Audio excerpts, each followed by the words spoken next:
నమస్తే అండి. Welcome to Shiv motivation channel. స్టోరీలు మనం చిన్నప్పుడు చాలా వేసంగాల సెలవులు వస్తే మనము చందమామ, బాలమిత్ర ఈ పుస్తకాలు పెద్దవాళ్ళు తెప్పించేవారు నాన్నగారు. చదువుకుంటూ టైం పాస్ అయిపోయేది. మంచి మాటలు కూడా నేర్చుకునేవాళ్ళం దాంతో. అటు ఇటు కాకుండా అటు వెళ్ళకుండా ఇటు వెళ్ళకుండా అక్కడ మాటలు ఇక్కడ మాటలు అవన్నీ నేర్పకుండా పేరెంట్స్ ఎంత మంచి పని చేశారండి. మా చిన్నతనం చాలా మంచిగా నడిచింది.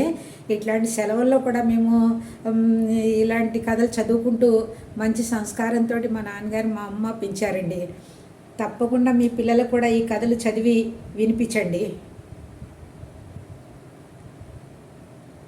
ఏది ఎక్కువైనా ముప్పే, అదే అంటారు కండి. కూరలో ఉప్పు ఎంత వేసుకుంటామండి మనము? సరిపడ్డా వేసుకుంటాము. ఉప్పు ఎక్కువ వేసుకున్నా ఇబ్బంది, తక్కువ వేసుకున్నా ఇబ్బంది. సమానంగా వేసుకుంటే అందరికీ నచ్చుతుంది. అట్లాగే ఈ కథ పేరు కూడా ఏదైనా ఎక్కువైతే ముప్పే. అడవిలో ఒక చెట్టు మీద చిలుక, గోరింక ఉండేవి. ఇద్దరు స్నేహితులు. ఒకరోజు గోరింక చిలుకతో, మిత్రమా, నాకు చాలా నీరసంగా ఉంది, కాస్త ఆహారం తెచ్చి పెడతావా అని గోరింక చిలుకని అడిగింది. దానిదేముంది, తెస్తాలే నేస్తమా, ఇద్దరు ఫ్రెండ్స్ కదండి. అందువల్ల చిలుక ఏమంటుంది, తీసుకొస్తాలే మిత్రమా అంటుంది. నీరసం తగ్గే వరకు చిలుక ఆహారం తెచ్చి ఇచ్చింది. నీరసం అంది కదండి పాపం. చిలుక ఎక్కడి నుంచో తీసుకొచ్చి ఆహారం ఇస్తే నీరసం తగ్గింది. ఇక రోజు అలా అలవాటు అయింది గోరింకకు. ఒకరోజు పెట్టింది, 2 రోజులు తీసుకొచ్చింది, 3 రోజులు తీసుకొచ్చింది చిలుక. ఇంకా అంతే. అదే అంటారండి, అదే అంటారు కదా, ఇంట్లో ఎవరైనా బద్దకస్తులు ఉన్నారనుకోండి, ఆ పని చేయమని అప్పచెప్పామనుకోండి చేయరు. పోన్లే ఈరోజు చేసే ప్లీజ్ అని మనం బతిమాలుతాం. చలో చేసేస్తాం 2 రోజులు 3 రోజులు. ఇంకా అలవాటు అయిపోతుంది కదండి ఎదురు మనిషికి. అలవాటు అయిపోయింది. అది ఏం చేస్తారు, ఇంకా చేసే పని కూడా చేయటం మానేస్తారు. అందువల్ల ఎవరి పనులు వాళ్ళు చేసుకోవాలి. అంతేగాని మనము పోన్లే పాపం ఏమవుతుందో ఒకరోజు చేస్తేనే అనుకుంటాం. కానీ అలా చేయకూడదు. ఎవరి పని వాళ్ళు చేసుకోవాలి. అలా చేసుకుంటేనే వాళ్ళు యాక్టివ్గా కూడా ఉంటారు, ఎదురు మనిషి మీద కూడా భారంగా లేకుండా ఉంటారు. అదే గోరింకకు బాగా అలవాటు అయిపోయింది. చిలక రోజు తీసుకొచ్చి ఆహారం పెడుతూ ఉంటే మళ్ళీ అలా తీసుకొచ్చిన తర్వాత ఏం చేసిందండి గోరింక చిలకని మళ్ళీ ఎక్కువ గౌరవించడం మొదలుపెట్టింది. నువ్వు చాలా అందంగా ఉన్నావు, చాలా ఇదిగా ఉన్నావు, చాలా మెచ్చుకోవడం మొదలుపెట్టింది కాకి చిలకని గోరింక. అలాగే నువ్వు తెచ్చే ఆహారం కూడా ఎంతో రుచిగా ఉంది. ఇంట్లో వాళ్ళు అంటారు కదండి, చాలా బాగా చేసావు మమ్మీ, మాకంటే నువ్వు బాగా చేసావు, మాకంటే చేసావు. అలాగ అందరినీ కూడా అలాగ బద్ధకంగా అలవాటు పడిన వాళ్ళకి ఏంటంటే మాటలు బాగా వస్తాయి. అందువల్ల గోరింక ఏం చేస్తుంది, నువ్వు చాలా అందంగా ఉంటున్నావు, అవును నువ్వు తెచ్చే ఫుడ్ కూడా చాలా బాగుంటుంది, రుచిగా ఉంటుంది అని గోరింక చిలుకని పొగుడుతూ ఉంటుంది రోజు. పొగడతలకు పొంగిపోయిన చిలుక తనతో పాటు రోజు గోరింకకు ఎంతో కష్టపడి ఆహారం తెచ్చేది. పాపం ఎవరికైనా మన పొగడతలంటే అందరికీ ఇష్టం ఉంటుంది. చేసినా చేయకపోయినా పొగిడారనుకోండి మనల్ని, మనకి ఎంతో బాగుంటుంది. ఒక పనికి 4 పనులు చేసి పెట్టేస్తాం ఎదురు మనిషికి. అంతేగాని మనకి ఇలాగా తన పని తను చేయించుకుంటున్నాడని మనకు అర్థం కాదు. ఆ పొగడతలో మునిగిపోయి వాళ్ళు కూడా మనం పని చేసే మొదలు పెడతాము. అలాగా ఉన్నట్టుండి ఒకరోజు చిలుక జబ్బు పడింది పాపం. చేసి తనకి తెచ్చుకునేది, కోరింక కూడా తెచ్చిపెట్టేది. చేసి ఒకరోజు జబ్బు పడిపోయింది. దాంతో ఆహారం కోసం వెళ్ళలేకపోయింది. ఆహారం తీసుకురావడానికి వెళ్ళలేకపోయింది, తను తినడానికి కూడా వెళ్ళలేకపోయింది. ఆహారానికి ఎక్కడెక్కడికో వెళ్ళాలో మర్చిపోయింది.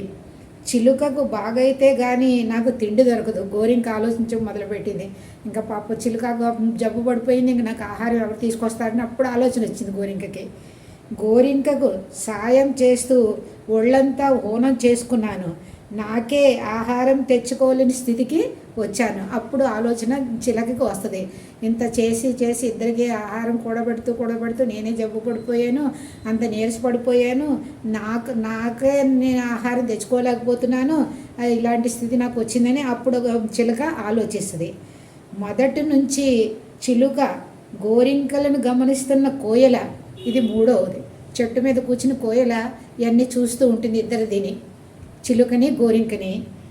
బద్ధకం ఎక్కువైతే గోరింకల పొగడ్తలు పొంగి అతిగా స్పందిస్తే చిలుకల ఇలా ఇంత ఇబ్బంది పడాల్సి వస్తుందన్నమాట అని ఎవరనుకుంటారండి? ఇది కోయలు అనుకుంటుంది. ఎంత పొగడ్తలతోటి మనము పొగడ్తలు పొగుడుతూ ఉంటే ఏం చేస్తామండి? చేసి చేసి చేసి అలసిపోయి మన ఆరోగ్యాలు కూడా దెబ్బతింటాయి. అందువల్ల పొగడ్తల మీదకి వెళ్ళకుండా, పొగడ్తలకి వెళ్తే వాళ్ళు నీరసపడిపోతారని కోయిలకి అర్థమైంది. అలాగ మనము తప్పకుండా ఎవరి పని వాళ్ళు చేసుకోవడానికి మనము ఇచ్చినప్పుడు ఏదో ఒక రోజు చేయండి హెల్ప్, 2 రోజులు చేయండి. వాళ్ళు బద్దకస్తులుగా చేసిన వాళ్ళు ఎవరు అవుతామండి? మనమే అవుతాము. వాళ్ళు పని చేసుకోవడానికి బద్దకస్తులు కనుక వాళ్ళు పనులు చెప్తూ ఉంటారు, మనం చేసేస్తూ ఉంటాము. ఎవరండి మనకి తెలివి తక్కువ వాళ్ళు? ఎవరండి? మనమే వాళ్ళని బద్దకస్తులుగా తయారు చేశాము. అదే అంటారు కదండి, చిన్నపిల్లలు అప్పుడు పనులు చెప్పకపోతే పెద్దయ్యాక ఎలా చేసుకుంటారు? ఇప్పుడు అన్నీ అంతా ట్రెండ్ అంతా మారిపోయిందండి. ఇప్పుడు ఉద్యోగస్తులు ఎక్కడో ఉంటున్నారు, తల్లిదండ్రులు ఎక్కడో ఉంటున్నారు. చిన్నపిల్లలప్పటి నుంచి పనులు లేకపోతే వాళ్ళు ఎంత ఇబ్బందులు పడుతున్నారండి. ఎక్కడ జాబ్ చేసుకుంటే వాళ్ళు ఫుడ్ పాపం సరిగ్గా దొరకట్లేదు, బట్టలు ఉతుక్కోవడం రావట్లేదు, వండుకోవడం రావట్లేదు. ఎవరిదండి మరి తప్పు? మన పేరెంట్స్దే కదండి. అందువల్ల చిన్నప్పటి నుంచి పిల్లలకి మంచి క్రమశిక్షణలో పెంచితే ఆడపిల్ల మగపిల్ల ఇద్దరూ కూడా వాళ్ళకి పనులు నేర్పాలండి.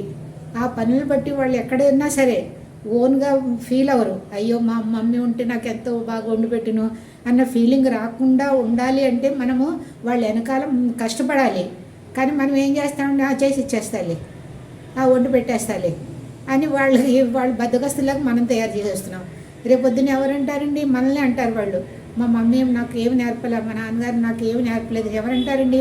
మన పిల్లలు మనకే ఇస్తారా బిరుదు మనకి? అందువల్ల ఎప్పుడూ కూడా ఆడపిల్లేంటి మగపిల్లాడేంటి అందరికీ అన్ని పనులు నేర్పండి. రేపొద్దున వాళ్ళ భవిష్యత్తు ఎంతో బంగారు బాటలా ఉంటుంది. ఎవరి మీద డిపెండ్ అవ్వకుండా సెల్ఫ్గా ఉండి ఎంత రెస్పెక్ట్గా ఉంటారు. అదంతా మనము క్రమశిక్షణలో మన పేరెంట్స్ మనం నేర్పాలండి పిల్లలకి. పిల్లలు తప్ప ఏమి ఉండదండి.